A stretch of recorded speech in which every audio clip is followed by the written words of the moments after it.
Salam guys 18 millions de coach l'émission du peuple tey avant match kii la ñuy def Sénégal Norvège def nañ premier match ñu dóor ñu léegi dañuy xoolaat nan la ñuy def pour mën a accéder huitième défaite interdite bon maa ngi ak sama gars yi ñu bàyyi leen nuyoo ma meen Gélo. salaamaaleykum.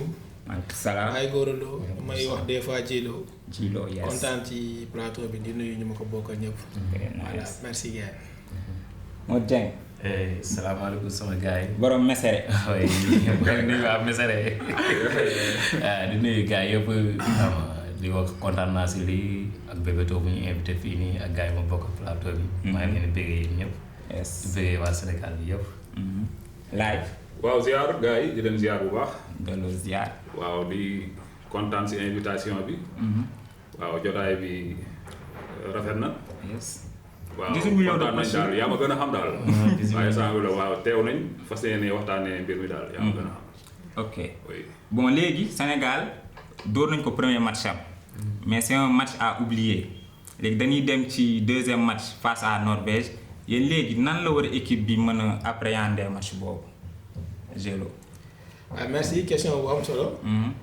pour man match bi dañ koy appréhender comme ni ñu commencé match France bi rek. ak dal décidé football ko ak xel. man quand on a commencé le match contre France dama gisee gars yi dañu démarrer xel dafa dal parce que y avait pas d'inquiétude quoi. ñu ngi ak bal bi. ñu ngi fële suñu xel ñu ngi dérouler suñu plan de jeu. même chose dañu war a commencer contre Norvège. enjeu yi nag am na différence parce que on a perdu match bi passé dañ ko ñàkk.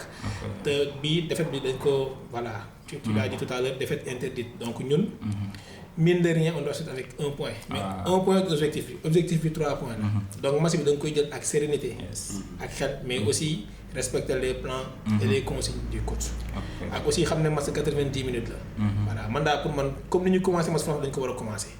ñëw engagé dès le début on rentre dans notre match. essayer xool du ñu marquer le plus tôt possible. parce que une équipe comme Norvège. c'est pareil comme la France yow yaa war a njëkk a dugal. yow yaa war a njëkk a dugal donc pour man dès l'entame rek on doit rentrer dans le match. kon défaite interdite gagné wala gagné match nul. gagné. waaw dara match nul yàlla tere. dana bëgg a xam léegi moo Dieng yow. ay kon ni ko sama waa ji waxee rek. foofu lay tàmbalee ndax match bi moom ñun footballee France baax na waaye nañu fexe jéem a xëccoo milieu terrain bi nangu ko. waaw waa Norvège dañoo am doole. waaw ñu xañ leen sunuy camp. ay viking lañ. voilà ñu xañ leen sunuy camp.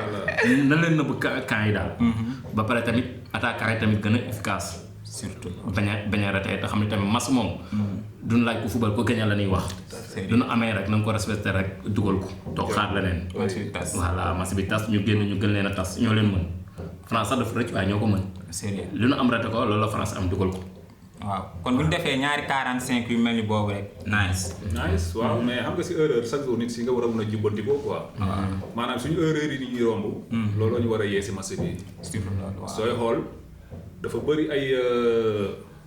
bëri ay dégâts yu bàyyi yoo xam ne du yoon. parce que match dafa am fu muy toll foo xam ne. premier mi-temps gis nañ duñ football.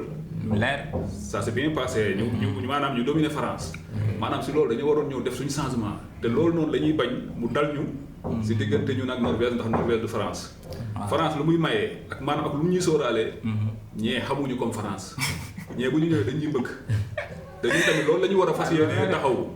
parce que Sénégal dafa am benn faiblesse bu nekk si ñun mooy sooy xool si côté coach bi. ak côté joueur yi. c'est que Sénégal dafa war a montrer moom mooy champion d'Afrique. waaw. maanaam si côté joueur yëpp si football maanaam si côté sooy xool Algérie. nga xool Maroc. premier match ak Brésil. ñëpp dañoo yaakaaroon ne Brésil day ñëw liquider ko. ñun ñëpp loolu lañ doon ñaan. parce que xam nañ ñu mu demee quoi. dañu ne bëtte. comprendre nga. Côte d'Ivoire ñëw montré. lu rafet football bu rafet. comprendre nga Afrique du Sud football na. mais xam nga rek tamit am nga pays organisation ko maanaam ko organisé. pour nga football ak moom premier match day xaw a jafe. comprendre nga. ñoom si lañ am échec mais seen deuxième match bi def nañ mieux ndax ñëw nañ match nul. ñoom maanaam si lu ñu raté woon si début bi. rattrapé nañ ko te ñun tamit gars yi bu ñu dof ñoom la ñuy xaar te benn instant tamit war nañ xam ne tamit am na population bi lañ bàyyi ginnaaw quoi. loolu war nañ si bàyyi xel bu baax. voilà. yeah nice. bon mu Dieng wala loo siy dolli. lu ma siy dolli. moo nekk loolu laay wax rek rafet na. lenn daal na mooy doy. ba gars yi bañ a taxaw ñu def ko yëfu góor ñu nekk si biir terrain bi def ko jëfu góor dóor gagné indi ndam li Sénégal te xam naa ne tamit gars yi ay gaynde la ñoom ñu dugg si terrain bi ñoom ñoo ñu gën a bëgg a gagné waaye nag supporter moom metti xam nga tamit kuy toog si terrain bi lu muy gis ak yow ñu nekk si biir terrain bi li ngay gis du bokk ñun duñ gis lu dul gagné waaye dañ leen ñaan rek lu nu amee daal lu jëm si camp yi nañ ko assuré match bi tas am na yenn match yoo xam amul raté gars yi dañu xam Sénégal la de Sénégal gars yi duñu football de mais ñëpp ay coach lañu voilà 18 millions de coach l'émission du peuple ñëpp ay coach lañu voilà ku si bëgg am jàmm daal dafa lu leer parce que instant yi tamit Sénégal nga nekk coach nga ñàkk nekk coach ñëpp xam nañ ne suñu seul bémol dañoo mën raté donc de grâce match bi moment suñu amee benn au moins nañ ko dugal taxaw suñuy camp Sénégal mën na jouer di souffrir bañ a encaisser mën nañoo tamit di attaquer di dugal mais occasion yi bii pas foog ñu def ko si que ce soit attaquant yi milieu terrain yi ñëpp nañ football parce que ñee am nañ victoire ba pare Norvège gagné na 3 points am na ko su amee benn day qualifié ñun suñu amee benn waa dina xaw a métti si ñun kon danoo war a batailler kon jusqu'à la fin man daal loolu laa gis yéen bu dee am na lu ngeen di wax si attaquant non li ngeen wax dafa leer sax affaire bi loolu la mais saa li mu wax sànq dama siy ñëwaat tuuti Norvège comme yow di nga mujjee wax nii seen approche match bi day xaw a différente ak seen approche match ñoom bii passé Norvège bu ñëwee day ñëw ak xel parce que équipe bi kenn doful xamante ne ñoom xam nañ valeur du Sénégal jàng nañ ñu xam nañ ñu ñun ñu leen di jàngee topp leen ay at xool équipe bi fu mu jugee ak fu mu egsi ñoom ils ont fait le même travail donc xam nañ ce qui veut dire que Norvège bu ñëwee dina jéem a déployer football mais daf ñuy bàyyi xel parce que xam na ne ils vont faire face à une très grande équipe et comme moom benn match nul da koy arrangé donc moom du sóobu léegi nag su boobaa nag yow si yow nag si ngay jéem a jouer ci loolu yaa war a wan léegi ñun tey fi ñu faussé mooy si ñaari surface yi ñun surface adverse bi kii bi ñu fa war a am nu ñu sax efficacité bi ñu fa war a am ça c'est un défaut de l'équipe nationale du Sénégal depuis quelques années avant on avait l'occasion d'avoir de grands attaquants avant mais depuis quelques années on a de très grands attaquants en termes de jeu mais en termes d'efficacité amuñu ko donc tey foofu la ñu war a efficacité Jackson, bon, sûrement il va revenir. Je ne sais même pas si le coach fera des changements. Peut-être qu'il va revenir. Mais Jackson, il doit être beaucoup plus clinique que ça. Ne serait-ce que sur le plan personnel. Moi, si je veux une carrière, il doit travailler ses finitions. Donc, moi, on a besoin de ça. Les gars, en défense, il faudra aussi qu'on soit très efficace. Contre la France, on a fait 2 ou 3 erreurs. Il y a une occasion. Je ne parle même pas des buts. Il y a erreur, il y a une occasion. Mathibi, waro ko def. Parce que comme on dit Alan, non, du la may dara. Sorlotte c'est pareil. Bal bi bu nekkee ci pied gauche bu ko dóoree mel ni du ko jàpp. Non, il faut qu'on soit clair. Parce que voilà, comme vidéo Alan bi expliqué fa nii. Il faut qu'on soit clair. Donc ñooñu doo leen may dara. Ce que je veux dire mooy ñaari surface yi il faut que ñu efficace fa. bañ a def erreur en défense mais en attaque qu'on soit clinique. te xam ne ñoom dañ xam nañ ñu bu baax et ils vont très bien nous préparer. Et man aujourd'hui ñun ñëpp xam nañ niveau Sénégal sur suñu niveau dañ ko accepter ñu nangu ko. On est une grande équipe. On ne doit pas avoir peur. Mais le football, c'est pas parce que tu ne dois pas avoir peur que de nous reposer sur tes lauriers. Contre la France, je pense qu'on a perdu parce que j'ai senti un peu d'orgueil chez Zori. Parce que tu peux jouer une équipe contre la France. Dougolo, à la 60e minute, connaissant tes joueurs, équipe bi haute ba mu ëpp. Moi j'ai vu d'être, je pense, deuxième bibi, l'équipe a été trop haute. Te boobu yow mën nañ la, c'est normal mën nañ la. Mais benn auteur bi boo ko amee face à une équipe boo xam ne la France bu ko xam nga bi jël Coupe du monde c'était une équipe qui jouait par transition. France musul téye bal comme Espagne.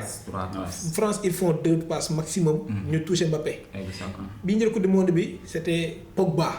doguma la sax mais premier mi-temps bi même système de jeu boobu la ñu indi. lañ jéem a indi mais on a un militaire bu ñu demee ba ci biir ñu xam ne léegi amatuñu solution. dañoo changer système boobu. léegi booy joué ak équipe bu mel noonu. doo jël trop de risques. Sachant aussi que yow joueurs yi nga am ñun suñu joueurs yi c'est vrai que gaaw nañu mais dañu xaw a diis. et aussi Gana Gueye bon de me revenir sur loolu parce que ñëpp xam nañ que Gana Gueye Coulibaly nekkuñu si woon forme physique. bu leen di permettre ñu dem di 90 minutes.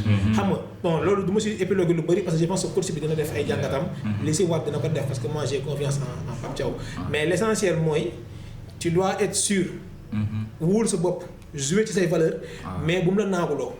Tu dois voilà nga respecter adversaire bi. Mais contre France j'ai senti ça vers la fin peut-être que loolu sax moo tax ñu xaw a pêché. Donc équipe bii ñuy dajal c'est une très grande équipe. su ma juumul seen 11 derniers matchs benn défaite lañ am. est-ce que am nañ défaite. si am na défaite Pays-Bas door na ko. ok Pays-Bas door na ko 2-1 je sais plus ba xam compétition officielle la wala match amical la mais je sais que Pays-Bas door na ko 2-1 dans les 11 derniers leurs 11 derniers matchs. donc une équipe comme ça da nga koy jël au sérieux. ils se pensent 3 matchs nii la ñu am tout le reste c'est des victoires. et ñoom en compétition de coupe du monde bi ñuy kii qualifié de coupe du monde amuñu défaite. carton plein. Et ils ont battu l'Italie à l'aller comme au retour. On me dira que l'Italie gagne le Coupe du Monde. Voilà. Mais l'Italie reste une grande équipe. Donc, une équipe comme ça, beau fou le monde. Même si tu es sûr de tes valeurs, tu dois respecter. Tu dois respecter. À la fin, tu vas avoir ce que mais une équipe, beaucoup de gens qui ont le mettre. Moi, j'ai totalement confiance en l'équipe. C'est le premier classement. Mais si y a un erreur, ça y bon parce que man lu may gis xam nga gis-gis yi mën na wute. te sooy xool suñu milieu terrain bi passé ni contre France yow bi nga demee ba xool. maanaam classement rek war nga xam ne kii day attaqué te du la may dara. te yow comme li nga wax sànq yow xam nga ni kii ni Gana Gueye Koulibaly nekkuñu si fort 100% nekkuñu si quoi. Sadio Mané yow xam nga ni maanaam aadam mayatu ko sax muy football excentré du tax nga koy sànni excentré. mënoon nga ko indi si milieu bi comprendre nga maanaam kii nu mu tëddee sax Habib Diarra. Habib Diarra dafa waroon démarrer si match bi pour man c'est parce que efficacité am quoi moo tax. c'est parce que ñu dugal maanaam si kaw am nga Habib Diarra yi lay def moom. bokkul ak Lamine bokkul ak. non Pape Gueye c'est bien. mais maanaam erreur bu gën a mag mooy Gana Gueye nekkul si force boo xam ne mun na war a mun a téye. l'équipe française alors bon doguma la.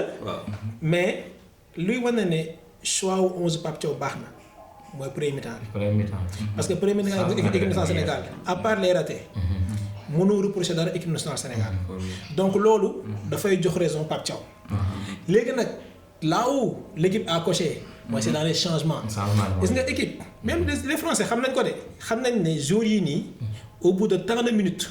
li ñu mënoon dootuñu ko mën. donc ñoom soo xoolee defuñu sax changement. ils se sont dit que dans tous les cas ils vont lâcher. léegi nag yow zone équipe bi ngay fëleel ni muy prévoir loolu. yow da nga ko war a prévoir parce que yow yaa gën a xam say jours. Pape Thiaw fu mu ko juumee rek mooy timing bu changement yi. et aussi choix changement yi.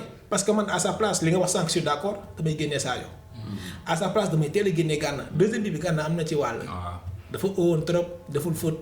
xam nga pour man am na ci waat loolu sonn da koy waral te Gana c'est le meilleur joueur même pour man bokk de ma part de l'histoire du football sénégalais après mën nga ne le plus grand joueur c'est Sadio Mané mais le meilleur joueur pour man de l'histoire du football sénégalais c'est Gana léegi un joueur comme ça yombul changer mais da nga koy changer parce que xam nga fi mu jugee 2 mois yi mu jugee li mu si football bëriwul Koulibaly pareil bii bi ma di dugal Koulibaly bu amoon benn kii physique bi dina ko wéeru. non da koy wéeru su ko wéeroo dóor bi du demee noonu. dóor bi da koy kii rek. xam nga mais 11 bi li ñu ful premier temps bi mooy jox raison Pape Thiaw bu fekkoon dañoo commencé rek. ñu am occasion noonu France dugal ko. laa dañ naan 11 bi baaxoon mais 11 bi baax na mais daf leen waroon teel a génnee. d'autant plus que sur le banc am nga ay jeunes capables de les remplacer. ay dynamite. mais foog ñu bàyyi xel leen tamit mooy que Coupe d'Afrique ak Coupe du Monde du benn. si. licence yi duñ benn. moo tax am na yoo xam ne yow nit ki maanaam pour man. soo demee ba xam ne say joueurs dañoo am blessure maanaam dañoo blessé maanaam dañoo jógee si blessure nga xam ne ñi amuñu force man pour man da nga leen war a teg parce que am na booy yu leen mën a remplacer dañu waxante dëgg. mais maanaam dëgg la man premier mi-temps bi li ngeen wax yëpp d'accord naa si lépp mais dañuy waxtaanee Sénégal maanaam li gën. parce que tamit sooy xool ñooñu dañuy pousse booy ñooy ñëw ah bien sûr. comprendre nga. te du leen dese sooy xool benn année la su fekkee desati na sax. bien sûr comprendre nga kon mayel booy licence ñu bëggante gars yi. bon je suis d'accord je veux pas ñu nekk si kii. mais c'est aussi dans la diversité c'est le idée noonu laay bañ mu daal ñu si Norvège c'est parce que Norvège. man gëm naa ne Sénégal ñu teg li ñu war a teg. suñu milieu dëgër laa la wax de. comprendre nga. ñu wutal ñu ñaari excentré yu dëgër. non Norvège xajul si kaw. non sans modestie ñoo ko mën Sénégal c'est une très grande équipe. et on a beaucoup de choses pour progresser. mais problème classement la ñu am. Sénégal ñoo mën France moo ñu déglu waaye Sénégal non France moom non France nañ nangu. France moo ñu mën. France ñoo ko fubal. mais au finish kan moo gagné. moo gagné voilà nag loolu laa wax nag France ñoo ko mën. waaye xam nga tubaab bi lan la ñu gën a kiwee. ñoo am na jeu yoo xamante ni bal yooyu duñ ko mooy. loolu xam nga la mooy problème match bii nii. bal yi duñ ko amee buñ ko mooy. xam nga gars yi duñ laaj ko moo dàq football ku dugal la ñuy wax. si bal bi duñ ko jekkoo na nga ko kàcc. nan ko defee gaynde nan mbëkk. na sooy xool tamit loolu foofu tamit sooy xool. Sénégal dañuy wax si occasion yi pour ñu dugg mais benn occasion moo fa waroon nekk boo xam ne boobu dafa war a dugg force Jackson première occasion boobu am noonu rek la mën a def. loolu kenn du ko. loolu d'occasion sax. non moo ko créé effectivement mënoo ko reproché dara. voilà mënoo ko deuxième bi da ko am moom. dugal ko. mais au jeu la quoi. mais Ismaïla Sarr. coow yëpp si kooku la Ismaïla Sarr kay moo ñu yeexal Ismaïla Sarr yeexal. comprendre nga mais soo xam à part loolu. man gisuma si match bi occasion bi ñu xam am boo xam ne.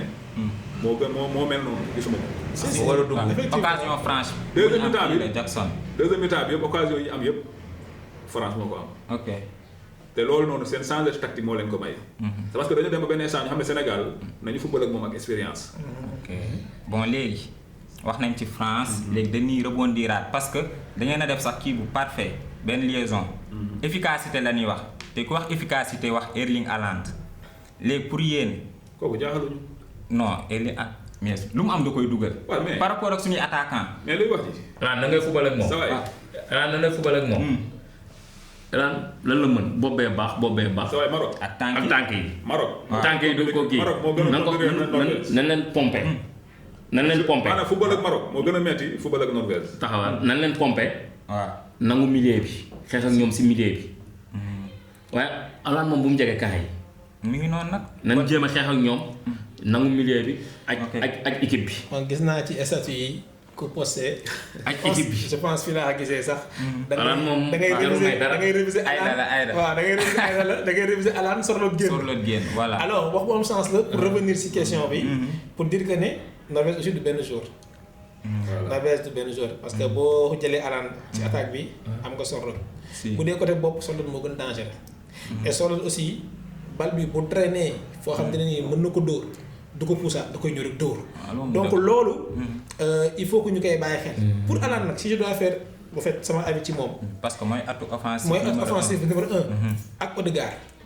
parce que Odegaard moi je pensais que sax forme physique am des na. mais match bi mu fa bi passé tu vois qu'il revient. forme physique am il est en train de revenir mais Odegaard il faut que ñu couper lien de passe. moom ak Haaland. surtout seen ñaari kii moom Berg effectivement premier enjeu. il faut couper les lignes de passe entre ñoom ñaar. ak l'attaque surtout les passes vers Haaland. première chose Haaland nag en tant que tel. il faut que nga teg chose ci kaw man bokk si lu ma gis. Haaland da nga koy wér jour. Haaland da nga koy def comme ni Real di football ak City. Rudiger rek ci ginnaaw. bu yéegee. nga yéeg su ñëwee nga topp ko bu ñëwee si touche bi nga topp ko bu la xoolee nga xool ko. bu tuflee nga tufli. c'est-à-dire que c'est un joueur boo xamante ne nii tu dois pas le doo ko may benn espace. fu mu dem nga gunge ko parce que Haaland il suffit que mu tourner lancer vitesse. soo ko laalee tu fais une faute. soo ko bàyyee mu dem su tiré. il a de fortes chances mu dugal. parce que il a cette force de frappe et il connaît les buts. donc kooku da nga koy topp rek. soo ko toppee ba jour bi sonn nga génne ko dugal keneen en tout cas il faut mettre un jour sur lui. ku mel ni Sorloth par contre il faut toujours le mettre sur son pied droit. c'est un gaucher boo xamante ne nii pour man. il est très fort sur son pied gauche mais sur son côté droit il a tout le temps des difficultés. parce que sur la saison à l'Atlético on l'a suivi léegi nag kooku da ngay naxtaan. essayer toujours de le mettre sur son pied droit. léegi nag mu des Odegaard j'en ai parlé tout à l'heure mais pour man il faut qu'on trouve un plan pour couper les passes. mooy métronome bi mooy métronome bi. man moom pour man suñu defee loolu. mën nañ am ay chance fu ñoom ñu tere leen ñu développer seen football. il faut ñu xañ leen bal bi. loolu la quoi nëbbu leen ko. te milieu tamit seen milieu bi baax na trop man gis naa Odegaard ak Berg c'est très fort de. waaw ñoom ñaar moom. Odegaard. waaw nice. leneen la kay. loolu la moo tax nag dama bëggoon def rek parce que Erling Haaland par rapport ak suñu attaquant yi. loolu moo tax ma ne bu ñu wax ci efficacité. il faut ñu wax ci moom. Haaland du raté ñun tamit. foofu la ñu war a répondre. góob nag ne waa Norvège dinañ am ay 5 occasions. mais Haaland su amee benn mën na ko kii. mën na ko dugal waaw day capitaliser moom. léegi nag ñun tamit suñu amee benn il faut ñu dugal ko man loolu laa gis. ci match bi gën a efficace. Norvège bu muy footballee la. xam nga Norvège am bu ko yàq. chaque jour ñoom dañoo am ñaari attaquant comme sa waay lu wax Sarr ak Haaland sooy xool chaque jour ñoom la ñuy dugalandoo. léegi nag yow da ngay am problème ñoom ñaar. te ñaari Costa la Abdou Diamba rek. ñaari Costa ñaari projet loolu la. ñaari Costa dafa mel ni suñu borom yónnee benn malaaka boo xam ne mooy téye suuf si ak asamaan léegi nag yow nooy def sa waay tëb génneewu la si boo tëbee kii këf la loolu la boo bëggee dox si suuf kii ne la sa waay xaaral ma yëkkati la non ñaari mais lépp tamit si sport lépp tamit pour man lépp tamit football attaque des titans ñoom attaque des titans la mooy loolu ndax sooy xool tase nañ ak ay joueurs yoo xam ne c'est parce que ay joueurs lañ comme yenn joueurs rek man noonu laa ko jàppee France bu ñu solee sooy xool prix de xaw ba 4 joueurs yoo xam ne 4 joueurs du monde lañ teg si Olysée Dembélé comprendre nga voilà France mooy meilleure ligne te offensive loolu ñooñu ñu ngi leen mën a retenir yoo xam ne téye 45 minutes doxuñu non ban pour man suñu maanaam Aliou maanaam Pape Thiaw su fekkee jàngat na xam nga tamit Massa ñun am nañ pour wax maanaam ñun suñu opinion rek la ñuy wax quoi. maanaam suñu xalaat quoi comprendre nga. waaw dëgg la ñoom Sénégal moom. la maire bi jaay caaf sax soo ko waxee mu ne la Pape Thiaw moo warul woon def loolu. te fekk da ko dégg si ñun quoi maanaam. effectivement même su seetaanul sax. mais dina dégg. dina for ay avis. dina dégg ay lu doomam di waxtaanee lu ko méttee. c'est parce que Sénégal demee noonu te affaire bi tamit du Sénégal kese. maanaam football équipe nationale moo demee noonu. booy xool championnat loolu bëri aussi. mais équipe nationale dafa sax si xol yi waa moo tax ku nekk rek amateur voilà supporter daw la wàll yaa man moo tax si compétition yi mel nii je fais pas de poste dama posté ay WhatsApp ak yooyu ay parce que tout le monde poste soo posté da ngay noyé aussi biir bu ñëpp di wax ngay wax li ngay wax du génn parce que man fi may gisee football sax lu si bëri day différent ak nit ñi te jigéen ñi xale yeeg ñëpp ciy wax moo tax dama si wax ñëpp ay coach lañ mais si li ñi di wax mooy ko maanaam Norvège si leen rek lañ mën a sauver si moom mooy suñu attaquant yi teg leen pression ba nga xam ne ñoom si ginnaaw dañuy am problème bay wàcc bu bari yéeg je suis d'accord je suis d'accord parce que question bi si attaque bi la woon moo tax ma yem si attaque bi mais si on doit prendre l'équipe norvégienne de manière globale voilà ba seen attaquant yi nga xam ne dañuy wàcc défense soo ko tegee si défense bi tu gagnes un gros pari parce que c'est une équipe qui n'est pas habituée à subir un pressing et seen défenseurs yi bon xew ma leen de man football du ma quoi man benn kii rek benn koso laa bu nekk ci kaw mais seen défenseurs yi si on leur met la pression Sénégal dina am dara parce que c'est pas des top défenseurs soo xoolee équipe norvégienne yëpp sa force principale commence à partir du milieu et aussi soo xoolee seen joueurs yi noonu fi ñuy évoluer ñun suñuy joueurs yi ñoo gën a ëpp niveau ñoom seen défense fi ñuy évoluer allez vérifier voilà ay Bodø/Glimt si foofu la voilà man soo gisee ma wax loolu c'est parce que dama xam Norvège dama ko yàgg seetaan quoi Norvège sooy xool daanaka seen match dafa bokk sama équipe yi nga xam ne dafa bokk nekk Europe ok ma xam ne ñoom nga teg leen at maanaam nga attaqué mooy seen faiblesse. effectivement mais bu ñu la attaqué rek. am nga problème effectivement c'est une équipe boo xam ne da nga koy subir un certain pressing boo si bëggee génn. yow soo ajee sa équipe rek parce que attaquant yi ak sa milieu terrain yi ñoom ñëpp. ñu yéeg si kaw non Norvège day am problème. c'est parce que da ngay gis Haaland sooy xool Norvège bu dee football bu fekkee dañu leen a dominer dëgg moment Sarr yëpp dañuy wàcc. te su yàggee aussi day rocci kenn si ñoom. dugalaat keneen quoi te loolu mooy nekk après avantage Sénégal quoi. ndax ñaari ñi rek bu ñu leen tegee xamaguñu nag ñoom seen feuille de classement maanaam lan la ñuy indi. est-ce que du teg kenn. sañ na ko parce que am na 3 points. loolu la su amee benn. day qualifié. te aussi football 90 minutes la day téye kenn comme jackpot. Sorloth lay téye. comme Atlético rek Atlético Sorloth est très fort quand il sort du banc. parce que day ñëw ak énergie bu bëri. man bu ko tegee Sorloth si mais loolu avantage la si ñun nag. Barça rek la yàpp Sorloth yow Barça rek nga yàpp. maanaam avantage la Sénégal ñoom ñu footballee benn attaque. waaw parce que ça nous permet premier mi-temps yi maanaam leen def benn pressing. maanaam lu tax man loolu avantage la si ñun mooy que maanaam premier mi-temps bi. si lañ war a mën a profité boobaa. mais nag le Sénégal a toujours souffert face au bloc bas. dañ koy am début match bu ñu ko commencé match mooy loolu de. on a toujours souffert face au bloc bas si la Norvège vient faire bloc bas waxuma duñ dugal mais suñ dugal day gën a difficile. mais Jackson daal en tout cas lu ñu munti wax. moom daal na xàll yoon bi rek. ok su sooy xool moom lañ maanaam. Sénégal amuñu benn problème moom pour maanaam. non Sénégal nice. amuñu benn problème. luy wax lenn rek moo ñu dese moo ñu dese. maanaam am nañu ay grands joueurs mais efficacité bi la ñu am pour du bëri. na bali di dugg. na bali di dugg man bali nay dugg. ak équipe bi il a raison ah. doo amee fa toll. la bébé too wax. c'est parce que dañ fay am sànq li ma la wax. loolu ngay am di rete man la gars yi di am dugg li ngay maye gars yi dañ koy. na bali dugg de loolu rek mooy gañe bi na bali dugg. kese dañ koy am moom occasion bi dañ koy am. waaye du ko amee du ko assuré. loolu na bali di dugg. équipe moom même su la mënee 10 000 fois yow di nga am sa benn 5 minutes boo xam ne. nga am sa temps fort yaa ko moom te suñu ko 4-4 maanaam suñu 4-3-3 bi. war nañ ko mën a changer. si sama gisin. waaw justement loolu war nañ ci mën a revenir de comme yow yaa ko souligné. 4-3-3 léegi yow ban classement nga doon gis. c'est parce que France sooy xool lu ñu gën a rey. 4-3-3 bi la te dafa dañ cee yàgg dañ cee sax ñun. ñoom dañoo footballé 4-2-3-1. ok ñoom loolu lañ footballé. waaw Rabiot ñoo def 4 double pivot. indi 2 défenseurs. indi 3 comprendre nga. ba pare indi Mbappé si digg bi. ñun ñu ñëw jaww nekk si 4-3-3. te loolu noonu ñun du suñu arrangement contre France. te Norvège 4-3-3 boobu bis bu ñu ko saxalee da ngeen ne waxoon naa leen ko. maanaam équipe. et yow loo gisee 4-4-2 wala non 4 xam nga tey comme li ma leen wax sànq. yàlla may nañu ay joueurs foog ñu leen foog ñu teg leen quoi. foog ñu exploiter suñuy joueurs. mooy que maanaam am nañu joueurs yu gaaw. Ismaïla Sarr foog nga boole ko benn milieu de terrain boo xam ne exemple. dina ko mën a aider parce que ñun ñëpp xam nañu Ismaïla Sarr quoi. mun na football trop mais dafa gaaw a kii quoi maanaam yéeg wàcc rek sonn na. bu dee dañuy waxante dëgg quoi ñun ñëpp dañ ko amul physique bi instant par rapport ak li am Crystal Palace bi ñu koy gisee ak équipe nationale dafa am différence quoi. waaw maanaam sooy xool physique bu mu am fële ak bu muy am équipe nationale xaw ma nag pression bi la xaw ma nag nu mu demee noonu quoi comprendre nga. mais tey nga indi benn Habib Diarra si wetam. wala Coupe d'Afrique bi am na nu ñu doon footballee yenn saa yi ñu indi Iliman Ndiaye si wetam. comprendre nga. loolu da koy may moom mu am ku mu mun a foowal si digg watam soo xam ne su joxee kii rek kii su ko joxee day mel nii moom quoi ñoom ñaar dañu am benn duo Ismaïla Sarr sooy xool Crystal Palace sax loolu la fa gën a am. moo tax pour mu am puissance day yomb. moom ak ay Mateta yooyu. voilà. alors moom ak Mateta mais il jouait en second attaquant. waaw. il n'était pas sur le côté pour la plupart du temps il jouait en second attaquant et moo la tax sax ren mu dugal bi yu bëri yu mu dugal. mais aujourd'hui pour nga football doo ko comme second attaquant.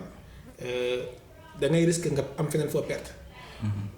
pour revenir si 3-3 bi après je vais continuer ma réflexion si li mu doon wax léegi nii. pour revenir si 4-3-3 bi. équipe yu bëri soo xoolee dañuy am identité de jeu. waaw identité de jeu nag kenn waxul doo ko changer. mais pour nga changer ko dafay nécessiter analyse bu bëri. en plus compétition bi fi mu toll est-ce que c'est le moment. liggéey nga ko. est-ce que liggéey nga ko. waaw là aussi c'est la question. là où je le rejoins mooy bu ñu doon changer tamit. du 4-3-3 bi ngay changer mais utilisation joueurs yi ak espace bi ngay changer. je donne un exemple. mës naa wax si benn plateau Sadio Mané. match bi xam nga doxul. il est resté trop sur le côté. il est resté aussi trop bas. si beaucoup de phases yoo xam ne nii bal bi Jackson di dóor si côté bi. ñu bëri ñu doon wax naan Sadio dafa doon accompagner action bi. mais bal bi ci récupération bi Sadio moo fa nekkoon Diouf bi ñuy récupérer bal bi Sadio mi ngi si ginnaaw Diouf pousse soog a lancer Jackson. léegi Sadio mënul def course boobu. mënul ko. est-ce que comprendre léegi nag te ñun Sadio soo xoolee si ñi ñu dugal la bokk. Sadio ñun si ñi ñu dugal si la bokk. léegi pour man Sadio ngay xool nu mu jegee Jackson. ci buntu surface bi. man boobu laa gis. man pour man c'est là où on doit être efficace. si loolu laa doon dem nag. Sadio Mané il doit être beaucoup plus proche de Jackson. au cas où Jackson a le ballon et n'arrive pas à tirer. Sadio mën na ko ibbil espace. bal bi ñëwaat ci Sadio wala mu passe keneen. su boobaa Ismaël ak vitesse am mën na ñëw en second poteau yu mel noonu. man pour man foofu lañ gën a mën a développer suñu jeu. te pourtant li nga wax nii mooy maanaam mooy puissance bu Sénégal sax. sooy xool loolu mooy ñoom loolu suñ ko dee footballee rek. dañuy gën a am puissance quoi. Sadio warul toog si ligne bi. daa war a jege camp yi. Sadio war a jege camp yi. li nga wax Sadio saa yu démarré ay 3 moo koy topp wala 2. de boobaa keneen ki day libre. dafa war a koy xalal quoi. dafa war a jege camp yi. mais mais léegi Sadio Mané danger bi foofu lu si gën a garaaw mooy que lenn la rek. dafay yenn saa yi mun na tase ay latéraux yoo xam ne dañ ko ëpp puissance. si mun na football xam nañ Sadio Mané si léppam bu mu nekkee bu mu siy toll moom loolu tiituñu ko. waaw comprendre nga. mais comme sa waay lu wax indi ko foo xam ne day jege Jackson tamit loolu da koy gën a may sax pour mu ubbeeku. muy jouer effectivement non c'est que Sadio tamit soxlatul football doole de. loolu la gis nga par moment même Sadio peut-être plus haut que Jackson par moment Jackson peut-être plus bas que Sadio. parce que Sadio moom plus muy jege camp yi pour man plus c'est avantagé pour ñu. voilà parce que bu dul dara moo daa ko dugal booy. léegi beneen équation bi mooy beneen côté bi. entre Iliman Ndiaye ak Ismaïla Sarr. sur la saison suñu xoolee pour man Iso moo war a football mais man Iso su ma xoolee historique am équipe nationale Sénégal je me demande est-ce que sax war na football mais nag football moo demee noonu quoi mais Iso yàgg nañu xoolal suñu match yëpp bi ñuy football fii qualificatif contre Égypte. fii Stade Abdoulaye Wade bi ñu ko soogee bii. match boobu ça devait finir en 90 minutes.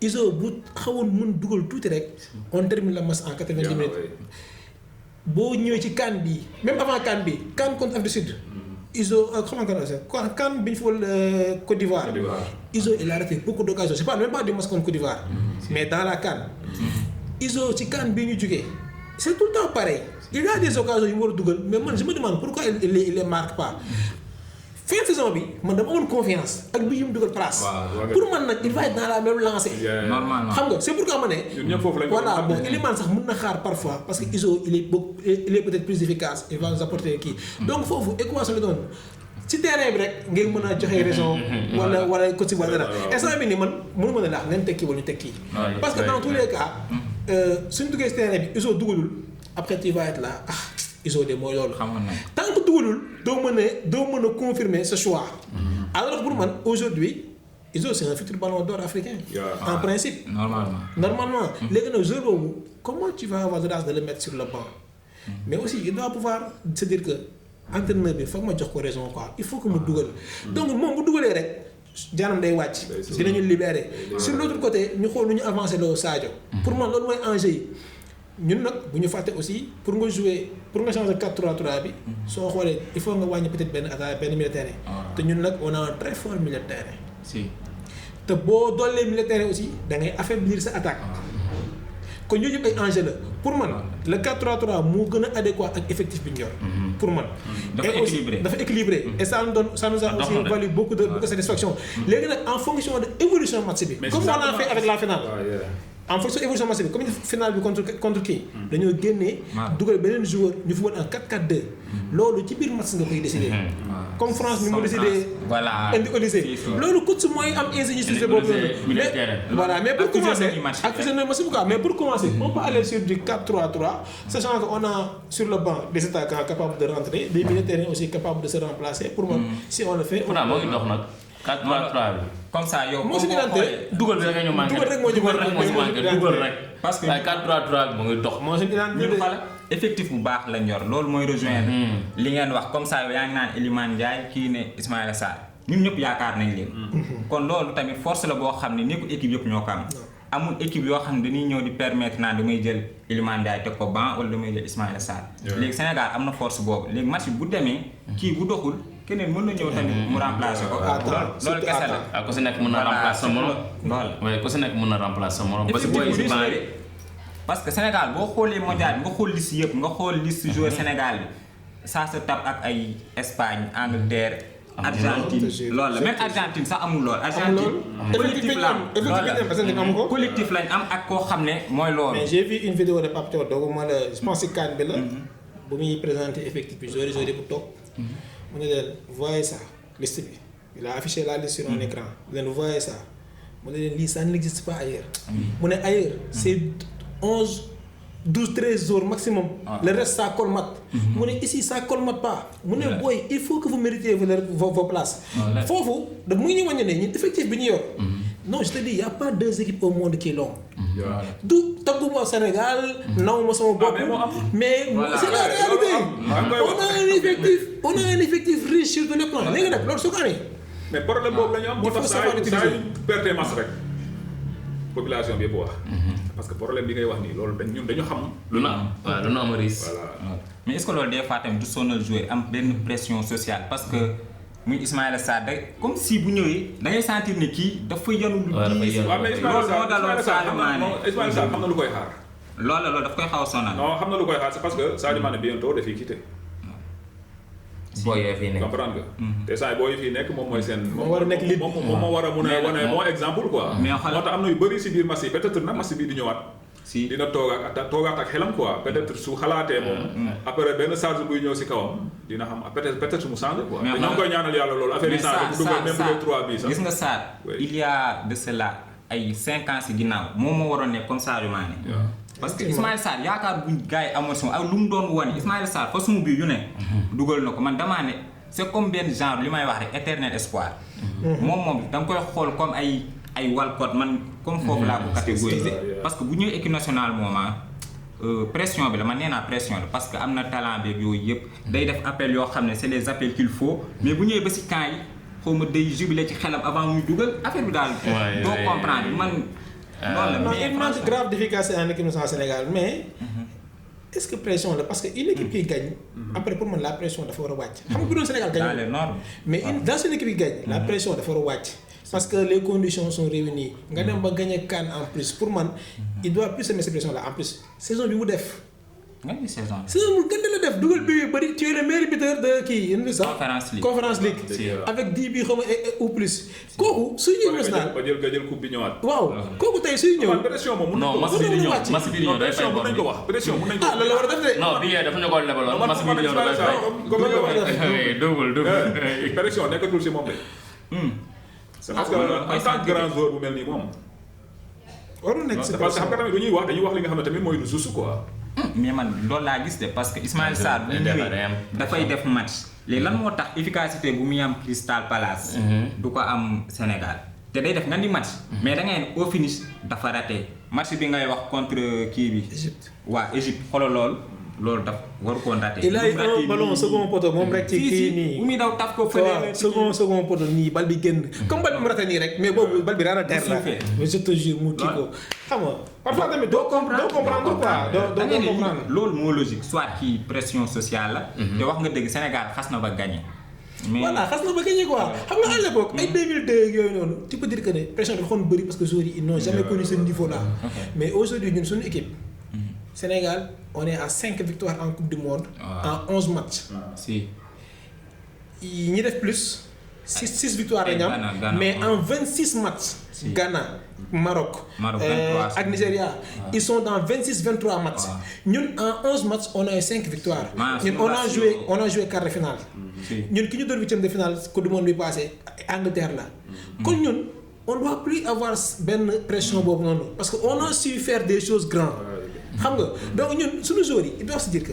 ok ñi football ñoom ñoo bokk ay club ils sont même meilleurs que dans leur club suñu joueurs yi voilà léegi nag pourquoi may ñëw ba fii ma war a am kii pression donc ñoom il doit se dire que ils vont jouer leur jeu sans prétention mais aussi sans orgueil nañ football seen football. Ibrahima Mbaye da ngay xool rek si Ibrahima Mbaye bari ren lu mu football da nga koy compter si mais saa yu ñëw équipe nationale il est efficace. ñu ngi noonu la comme contraire kii la contraire Ismaïla Sarr kon ça veut dire kon Mbaye moom amul pression peut-être moo gën a nekk xale am na benn insouciance beeg waaw boo yoru football xale loolu la non Mbaye mag la yor football di gagné booy boobu day gagné loolu la man moom Mbaye moom dina am plus de temps de jeu parce que à chaque fois koo xam ne bu duggee pour mu am plus de temps de jeu day xaw a compliqué tuuti c'est parce que réalité football Afrique la mais loolu lañ war a dindi. loolu soo ma dégloo ma wax la. loolu jeex na fi. non jeexul de. c'est parce que xam nga Afrique comme li ñuy wax tout le temps ñun maanaam ñu naan magu équipe yi. grand yi voilà ñoo ñu sonal. war a jeex nag. grand yi ñoo ñu sonal. loolu la Lamine Yamal sooy xool. bu muy ñëw Espagne xale bu ndaw la. 16 ans. mais dañ ko favoriser quoi ne ko sa waay fii yaa fi ne moom ak William. jox ko confiance. comprendre nga. mais est-ce que fekk nañ fa dara. non mais xam nga tey même su fa fekkul dara sax sooy xool kii nii Mbaye dëgg la fekk na fi dara mais lu muy wone jar na ñenn ñuy teg leen. jar nañu teg ñi moom mu dëggu. loolu nag moo tax ma ne à travers ces matchs. war na am plus de temps de jeu. Mbaye saa yu duggee musul flop yaakaar naa. des fois nag nga dégg ñii ñu naan la est-ce que buñ ko démarrer loowee. dina am yooyu loolu tamit mën nañ ko comprendre mais il faut ñu essayer ko. ñu essayer xool kii lan lay joxe dinañ xam ne parce que loolu day tax. fii ñu ñëpp benn mentalité lañ am des fois Sénégal dañuy ne kii ay joueurs deuxième mi-temps la bu ko loolu xoola yàq na carrière yu bëri. France am na carrière yu mu fa yàq des fois amoon na benn comédien bu doon def vidéo ay Julien am na ñoo xam ne moo leen yàq moo yàq seen carrière da doon def vidéo di leen mbalak ñooñu seen carrière dee léegi ñu nit nañ éviter loolu booy bi su mënee démarrer nañ xool lan lay prouver su ko indee. naa essayé sax. loolu la essayé wul doo ko xam. non je suis d'accord avec vous ah. gis nga football dama xam ne ingrat. et yow coach aussi parfois il faut être ingrat da ngay xool sur le moment kii ak ñooy seen meilleurs éléments nga jox leen seen chance. xam nga ñëpp mënuñu football moi j'ai l'habitude de dire ça. sur 26 ñëpp mënuñu football il faut que moom ñu départ léegi nag à un moment donné il faut faire des choix forts. et vu que c'est une demande sociale. je dis pas que da ngay def ci match bii. mais peut-être qu'il pourrait penser à le faire ñu xool parce que tant que defuñu ko duñ xam résultat. léegi nag coach bi mooy analyser xam nga en fonction de li mu bëgg.